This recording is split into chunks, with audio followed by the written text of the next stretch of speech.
먼저 특정범죄 가중처벌 등에 관한 법률 위반, 뇌물 등 피고인 박근혜, 상고인 검사 사건입니다. 관여 법관의 일치된 의견으로 다음과 같이 판결합니다. 원심 판결 중 유무죄 부분을 포함하여 유죄 부분을 파기하고 이 부분 사건을 서울고등법원에 환송한다. 나머지 상고를 기각한다. 다음으로 피고인 최서원, 안종범, 상고인 피고인들 특별검사 검사 사건입니다. 이재용 등이 피고인 최서원에게 제공한 뇌물은 말들이라고 보아야 합니다. 네, 국정농단 사건에 대한 대법원 전원합의체 선고 내용 잠시 들어보셨습니다. 오늘 나온 판결 의미 백성문 변호사와 짚어보겠습니다. 어서 오세요. 네, 안녕하세요. 네, 오랜만입니다. 그러니까요. 네. 잊을만한 분이시고 오네요. 그러니까요. 몇 달 만에 뵙는 것 같은데요. 아, 오늘 참 저도 아까 생중계되는 것을 뭐 다는 못 봤지만 절반 이상을 봤는데요. 참 용어들이 어렵기도 하고 좀 복잡하기도 하고 좀 쉽게 짚어주시죠. 일단 박근혜 전 대통령, 이재용 부회장, 최순실 씨에게 각각 이제 재판을 했었잖아요. 그렇죠. 그런데 오늘은 왜 한꺼번에 하지? 이렇게 궁금하신 분들 계실 거예요. 이걸 어떻게 설명할 수 있을까요? 아주 간단하게 말씀드리면 한 사건이기 때문입니다. 서로 얽혀 있으니까. 왜냐하면 돈을 준 사람이 있어야 받은 사람이 있는 거잖아요. 네네. 근데 문제는 항소심에 돈을 준 사람은 조금 줬고 돈을 받은 사람들은 많이 받은 걸로 이제 결론이 난 상황이었죠. 그렇습니다. 그 의미는 이재용 부회장이 뇌물 관련해서 유죄가 나온 게 36억인데 돈을 받은 사람들은 87억씩 유죄가 나왔단 말이에요. 네네. 그럼 간극이 너무 크잖아요. 그렇죠. 이걸 정리해야 되는 게 오늘 대법원의 임무였던 거예요. 그러니까 대법원 전원합의체 임무. 네. 그래서 전체적으로 준 사람과 받은 사람의 금액이 일치하게 만들어야겠죠. 뇌물죄만 놓고 보면. 네. 그런 의미로 최소한 이재용 부회장의 재판 혹은 박근혜 최순실 씨의 재판 중에 한 개에서 두 개는 파기환송될 수밖에 없을 것이다라는 네. 게 일반적인 예측이었던 겁니다. 네. 백성 변호사는 다 파기환수 될 것이다라고 예상을 좀 하셨던 것 같아요. 네, 아침에 저는 세 개 다 될 것 같아요. 그런 생각을 그랬었죠. 했었어요. 네. 예상대로 그렇게 결론이 나왔어요. 지금 국정농단 특검 수사 발표 이후에 한 2년 6개월이 네, 지났어요. 참 오래됐죠. 시간이 그렇습니다. 대법 판결이 나온 건데 이 선고 결과 전반적으로는 어떻게 평가하세요?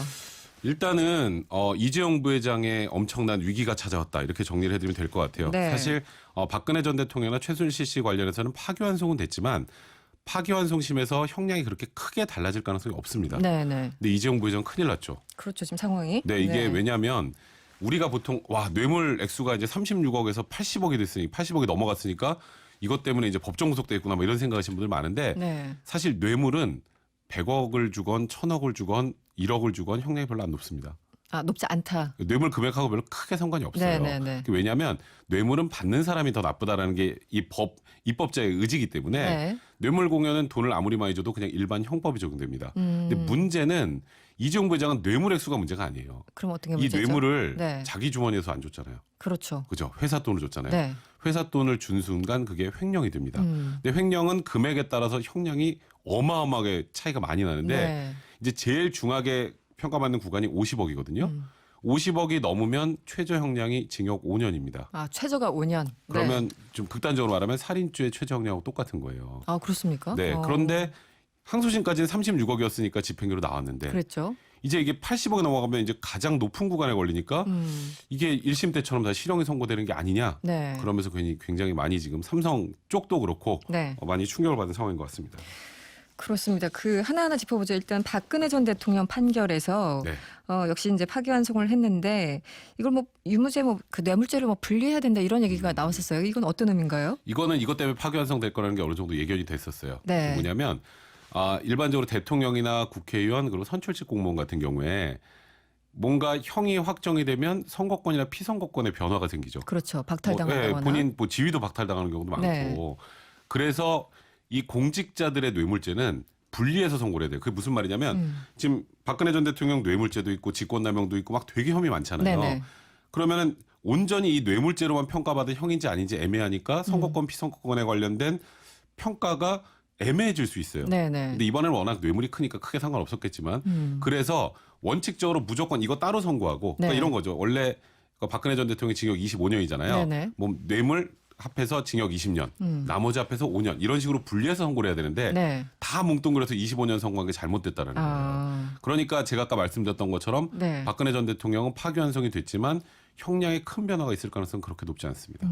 일각에서는 어찌됐든 지금 파기환송돼서 고등법원에서 다시 이제 이걸 심리를 하게 되면 그렇게 해서 이제 분리를 하게 되면 전반적으로 좀 형이 올라갈 수 있을 것이다라는 어떤 그 법조인들의 얘기도 있던데 어떻게 보세요? 원칙은 변호사님은? 그래요. 원칙은 죄를 10개 졌을 때 네. 10개를 한꺼번에 뭉뚱그려서 재판을 받는 거하고 하나씩 따로 받는 거하고 계산해 보면 하나씩 따로 받는 게 통상 형량이 훨씬 높습니다. 네, 후자가 높을 것 네, 같아요. 그냥 그런데 생각해도. 네. 이제 이번 사안은 그런 이론적으로는 생각으로만 뭐 생각을 해보면 형량이 올라갈 가능성도 있다고 하지만 이번 사안은 저는 좀 개인적으로 다르게 봐요. 이건 어떻게? 어차피 다 합쳐서 중형이 선고되는 상황이기 때문에 네. 이걸 뇌물하고 또 따로따로 한다고 해서 행위가 똑같은데 형량을 올리면 또 여러 가지 문제가 발생할 수 있어요. 그래서 저는 네. 개인적으로 박근혜 전 대통령의 형량은 거의 동일하게 유지되지 않을까 싶습니다. 절차 이제 기술적으로 절차를 보면 파기환송을 하게 되면 그 다음에는 어떻게 이제 또 돌아가는 겁니까? 아마 대부분 청취자분들이 우리나라 3심제인데 네. 왜 재판을 또 하지 이 생각하실 거예요. 네, 그럴 수도 있죠. 근데 네. 이제 이렇게 돼 있습니다. 1심에서 판단이 나오면 항소를 해서 항소심으로 가죠. 네. 항소에서 또 결과가 나오면 이제 대법원 상고심으로 갑니다. 네. 근데 상고심에서는 항소심 판결을 그대로 유지하면 그대로 끝을 내요. 네. 근데 항소심 판단이 잘못되면 스스로 판단하지 않습니다. 형사건. 그래서 파기환송이라는 건 내가 보니까 이 항소심 재판이 이거 잘못했으니까 우리가 이렇게 말해준 대로 다시 심판해라고 네. 돌려보내요. 네. 그럼 파기환송심이라고 하는 게 이제 2심으로 다시 내려가요. 네. 2심으로 내려가서 다시 이제 판결을 선고하고요. 진행을 해서 여기서 또 불복을 하게 되면 재상고심으로 갑니다. 그러니까 최대 재판이 5번까지 갈 수 있는 거죠. 그렇게까지 가네요. 맞습니다. 지금 이제 논란이 됐던 게 2심에서 박근혜 전 대통령과 이재용 부회장의 어떤 그 뭐 인과관계라고 할까요? 그 배경이 달랐잖아요. 소위 네. 말하는 청탁이 있었다 없었다 이런 것들. 그렇죠. 그런데 그래서 결국은 이제 결과가 달라서 대법원 가면 어떻게 결론이 날까 이것이 궁금했었는데 이제 파기환송이 되면 어떻게 같이 재판을 받습니까? 따로따로 네, 같이 재판부가 재판을 받아요. 이거는 아. 같이 받을 수밖에 없는 사안이 네. 됐고요. 이재용 부회장 같은 경우는 오늘 이제 제일 논란이 됐던 게 말 3마리. 말 3마리 말 3마리가 오늘 결정타였습니다. 그렇죠. 네. 말 3마리 하고 두 번째는 동계스포츠영재센터에 16억 원 줬던 거 이게 제3자 뇌물죄가 될 것인가. 네. 여기에서 이제 같이 연결이 됐던 게 안종범 수석 수첩의 증거 능력이었어요. 네, 네, 네. 근데 저는 오늘 조금 놀랬던 게 이게 이재용 부회장 재판에서는 안종범 수석의 수첩의 증거 능력이 없다 그래서 증거를 못 썼거든요. 네, 네. 그래서 저는 그 경영권 내 승계 관련된 포괄적인 그런 청탁이 없었다라고 봤다고 했는데 네. 이번 대법원에서는 박근혜 전 대통령과 최순실 재판에서 인정이 됐던 안종범 수석 수첩의 증거 능력을 아예 통째로 다 부정해 버렸어요. 네, 그렇더라고요. 네. 근데 그걸 부정을 해도 그러니까 쉽게 말해서 그런 거죠. 그런 부정한 청탁이나 경영권 그 승계와 관련된 포괄적 현안이 있었다는 건 다른 증거로도 충분히 인정된다. 그런 의미에서 좀 의미가 있었던 것 같아요. 굳이 안종범 수첩 아니더라도 네, 여러 가지 맞습니다. 증거와 정황을 보더라도 충분히 인정된다 이런 거군요. 네. 그 16억 원 아까 그러니까 이재용 부회장 같은 경우는 2심에서 36억 원만 인정이 됐었잖아요. 용역 관련해서. 네. 이제 말 3마리 34억 원, 또 영재센터 16억 원 이렇게 지금 플러스되면서 굉장히 높아졌는데 네. 이 묵시적 청탁 여부가 굉장히 또 중요했어요. 네. 그 배경이 되는 이 묵시적 청탁이라는 건 어떻게 해석을 하는 겁니까? 일단은 이런 거예요. 그러니까 이 뇌물죄도 여러 가지가 있는데 네.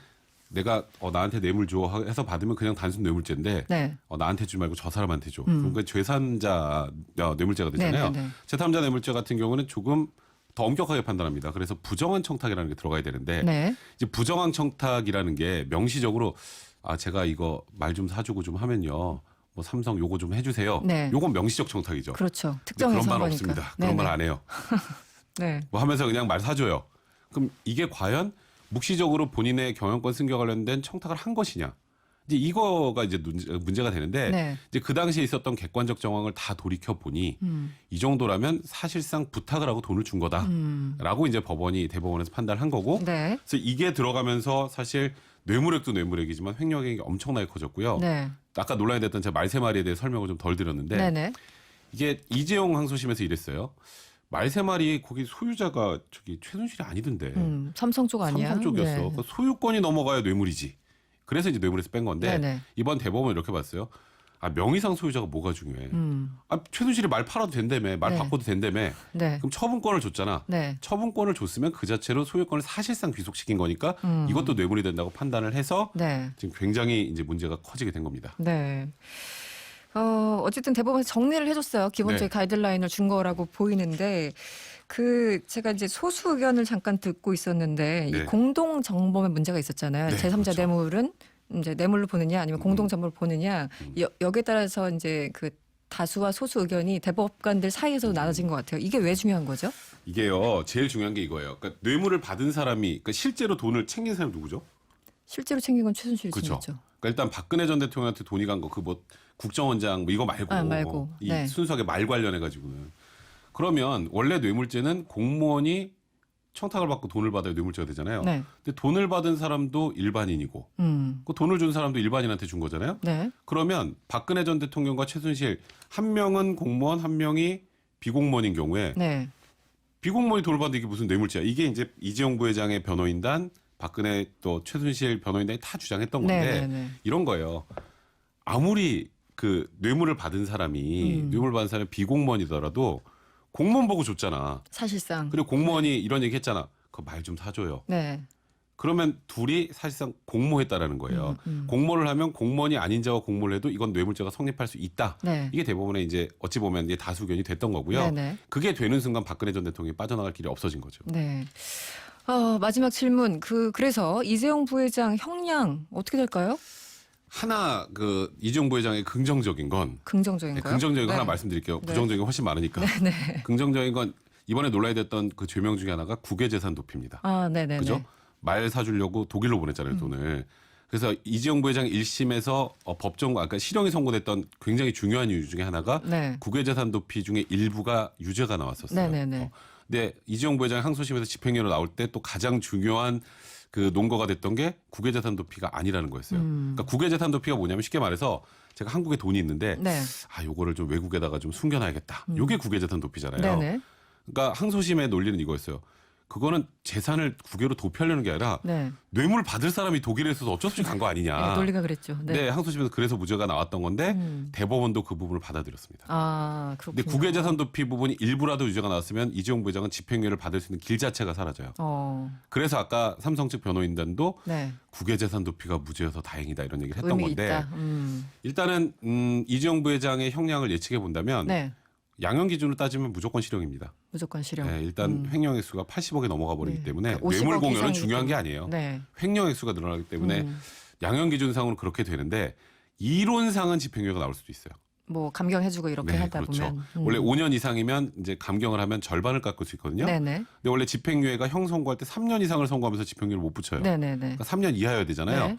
그럼 이론상 3년으로 맞출 수는 있습니다. 근데 과연 1심에서 실형 선고가 나왔던 것도 횡령 액수가 커서 그랬던 건데 물론 네. 국외재산 도피 부분도 있었지만 과연 파기환송심에서 이재용 부회장의 주장을 받들어서 집행유예를 또 풀어줄 수 있을까? 저는 좀 회의적으로 보는 상황입니다. 알겠습니다. 오늘 말씀 고맙습니다. 지금까지 백성문 변호사였습니다.